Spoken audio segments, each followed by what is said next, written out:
আজকে এমন এক ভাইরাল মানুষের সাথে দেখা হয়ে গেল যার আইডির নাম পথের বাউল রেজা। আসসালামু আলাইকুম, hello everyone, welcome to my new another video. আশা করি আপনারা সকলে ভালো আছেন, আমি আল্লাহর রহমতে ভালো আছি। আজকে চলে যাচ্ছি হিন্দাতে, সেখানে ওরস খাওয়ার জন্য। ওরস খাওয়া বললে ভুল হবে, কেননা রাত্রিবেলা তবারকের ব্যবস্থা আছে, এই জন্য দিনে কিছু ঘোরাফেরার জন্য চলে যাচ্ছি হিন্দাতে। আমাদের গন্তব্যস্থান পাতে কি না পাতে দেখছি মানুষের খুবই ভিড়, মানুষের আনাগোনা, ঢুকাই যাচ্ছে না। এমন এক জামের মধ্যে আটকে পড়েছি, গাড়ি লড়েও না চড়েও না, সামনেও যাওয়া যায় না, পিছনেও যাওয়া যায় না, এমন এক অবস্থা। আরে ভাই, জাম হবে না কে?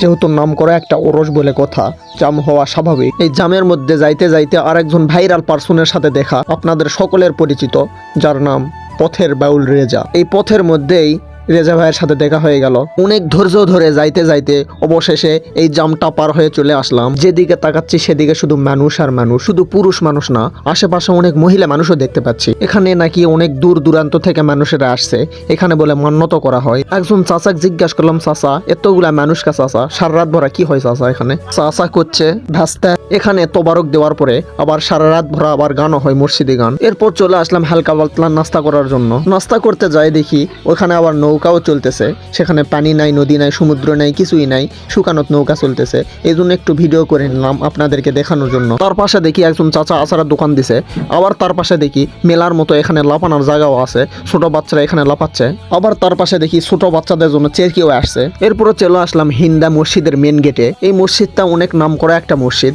এই মসজিদে মানুষ অনেক দূর দূরান্ত থেকে এখানে সফরের জন্য আসে, মানুষ দেখার জন্য আসে। প্রিয় বন্ধুরা, আজকের ভিডিওটি এই পর্যন্তই। দেখা হবে পরবর্তী কোনো ভিডিও নিয়ে। সে পর্যন্ত সকলেই ভালো থাকেন, সুস্থ থাকেন। আর ভিডিওটি আপনাকে কাছে কেঙ্গা লাগেছে অবশ্যই কমেন্টস করে জানাবেন। আসসালামু আলাইকুম।